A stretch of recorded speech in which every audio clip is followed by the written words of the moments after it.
Throughout our whole lives, we have been taught don't judge a book by its cover.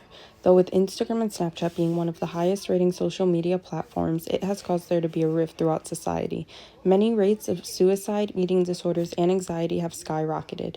Social media is a spot where people post what they want you to see. It can be edited, filtered, and some aren't even really who they say they are. Snapchat has 265 million users. 59% of these people are of ages 13 to 24 years old. It has been said Snapchat is one of the most dangerous apps due to it gets deleted after 24 hours, so there is no proof after if needed.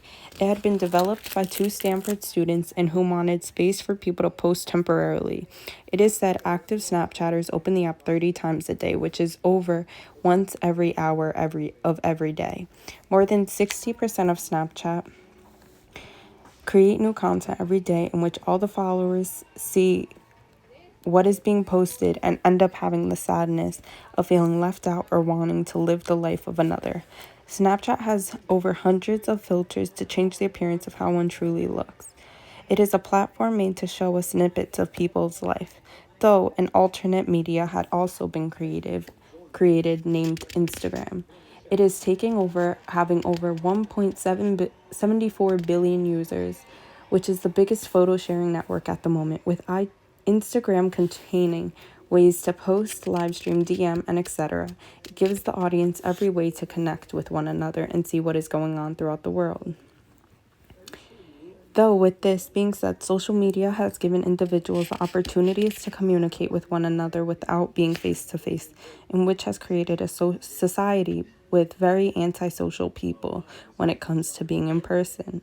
Though, since we all see what people post, we begin to formulate how we view them by what they post. Instagram followers at one point had become so important to many, it had become a social status by how many likes and followers one had.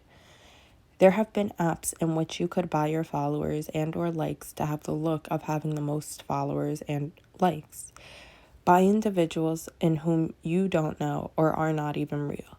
As Instagram saw the social problems that had been heading this way in efforts to try and stop, they took away the possibilities to see how many likes another person had received. Though, the problem that many face today is being judged based on looks and appearance rather than who they are as an individual. There are many instances where men and women will slide into someone's DM without even knowing whom they are on the inside, though just based off of how they look on the outside, the others are interested. It is good realization to notice the issue to make a change. Most are guilty of judging someone based on their appearance, even though it is good to notice just to make the change. Though, throughout all these photos and slides I've shown, it's showing the different filters that can be used to adjust how someone looks on the outside. Many have said that Instagram does have a negative effect on how you view your body. In this next upcoming slide, it discusses 6 ways to protect your mental health on Instagram. Some of the steps and precautions that it lists are: keep in mind the reality that is behind these images we see. Take a breath. Set a timer to reduce the amount of time on the app. Choose different ways to communicate. Spend outside time with friends and engage in therapy.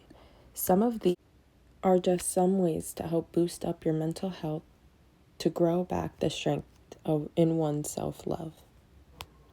Overall, Instagram and Snapchat, or any social media really, should not determine one's self-value. These social media sites were made to have an alternate way to communicate with one another, though with the outburst of how much social media is in use, it has led to many poor side effects that have traveled with it. The statistics prove, as well as many who I have spoken to within the past, agree social media has taken over. While a new punishment has upcome, be getting our phone taken away, it is one of the most devastating things. Some have even claimed if I didn't have a phone, I don't know how I would even go out with friends due to they don't know how to reach one another without having a phone. feel like it would be interested to live in a world with no technology, to see the way people used to communicate and live. I feel that it's good to take breaks and breathers off of social media, and although it can be hard, I do feel that it's the purest form of being true to yourself. Some things I do to take my mind off social media is anytime I go on vacation, I don't buy data so I can have that break from it and enjoy the different parts of the world. I, as well, if I'm home, will let my phone be on low battery until it dies to limit my usage, just because when I'm home, the only people I have to answer are my parents. But when I'm home, they tend to be home, so I really don't need to be on my phone as much. Finally, the last thing I do is I commonly put my phone on Do Not Disturb so I don't get the urge to go on it more. Overall, I think taking a break from social media is really good and it helps clear your mind for the time being.